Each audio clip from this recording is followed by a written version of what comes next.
Takže čau čau lidičky, já vás vítám u mého prvního videa na tomhle kanále a dneska vám řeknu, proč nám z inventářu všem po dnešní noci zmizely BU a ukážu vám taky, jak v malém levelu vydělat celkem slušné peníze na váš level. No, nacházíme se ve věži démonů. Většina z vás si teďka třeba říká, že jak chceš vydělat ve věži démonů. Hned vám to vysvětlím. Když se podíváte, je tady hodně monster a z těch padají samozřejmě pruty. Když to dojedete až do konce, tak vám spadne prutu třeba v hodnotě, já nevím, 200 milionů, 100 milionů, s tím, že určitě i tady nadropete nějaké yangy, tak plus minus 100 milionů. Takže jak dojedete věž, tak budete mít výdělek plus minus těch 200 až 300 milionů. A tady na tomhle serveru je věž zlehčená, takže ji fakt máte 15 minut, 10. Fakt málo času a celkem dost yangu za ten čas. No, na to, abyste zdolali tuhle věž, nepotřebujete žádnou extra výbavu. Stačí vám tam od toho obchodníka nějaký lev plus 9, klidně FMS-ko. Do toho FMS-ka si natočte 70-80% průmku. To vám bude úplně bohatě stačit na to, abyste to tady usekali. Akorát jediný problém tady je vlastně v nějakém 4., 5. patře, nejsem si jistý. Že tam je ten boss, nevím jak se teďka jmenuje. Potom vám to ukážu. A ten vlastně bere docela dost damage a i celkem trvá, než ho zabijete, protože vás furt odhazuje a ten jeho damage prostě u něho stát nemůžete. No.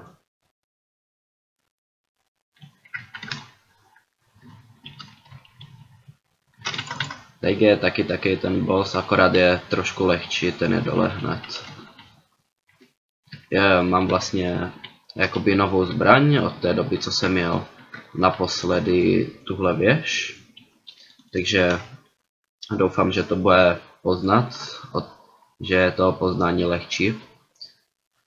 Vlastně tady tyhle zbraně od 50 dropnete ve věži orku. Nějak tak se to jmenuje. Potom vlastně budu točit návod, kde ta věž orku je, protože často v chatu vidím, že se lidi ptají na to, kde ju najdou. Já jsem se musel ptat a dostanete vlastně úkol, že ji musíte 5krát vyjít a nachází se v ní takový boss, z kterého vám padá bedna, kterou musíte odnášet, musíte ji donést 5krát. Je to prostě něco jak biolog, akorát fakt to málo vychází.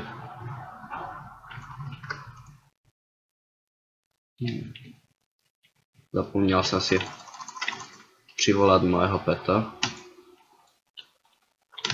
Teďka by to mělo jít trošku líp.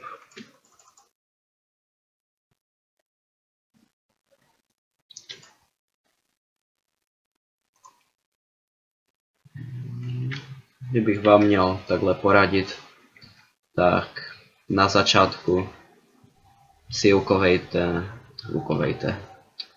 natočte si nějaký FMS s průmkou, udělejte si základní věci a jděte do údolí orku si na expert level 55 u věže, no, u chrámu. Jak budete mít 55, tak můžete mi klidně napsat, já vám můžu dropnout nějaký tahle meč, když tak vám pomoct nějak do začátku, i když sám nic nemám takhle. A nebo si to můžete dropnout sami, vlastně udělám tutoriál, jak se to dropuje.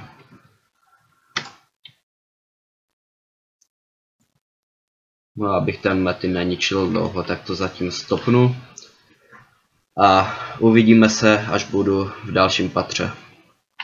Hned tenhle metin byl ten správný, takže nás to portlo do dalšího patra, kde musíme nazbírat taky ty věci na odemčení těch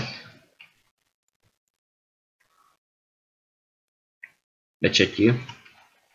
Dropuje se to tak vlastně celkem lehce, padá to dost, takže nemusíte se bát, vidíte, už mi to padlo dvakrát, že to budete dělat jak na ofiku 30 minut. Na začátku jsem vám říkal, že ta věž trvá tak 10-15 minut maximálně. Takže je to fakt lehký a dějte se, kolik mám tady prutů už.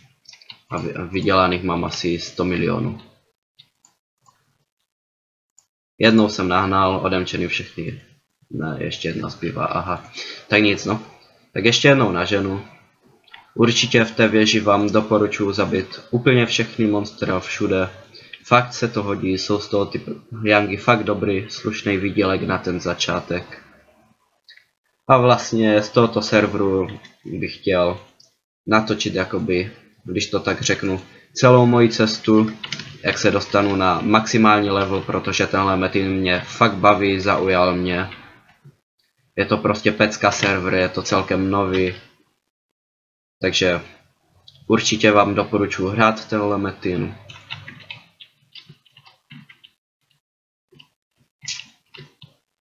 Když si nebudete rady, tak mi můžete napsat a já vám udělám na to tutoriál, něco, po případě vám to řeknu hned v komentářích.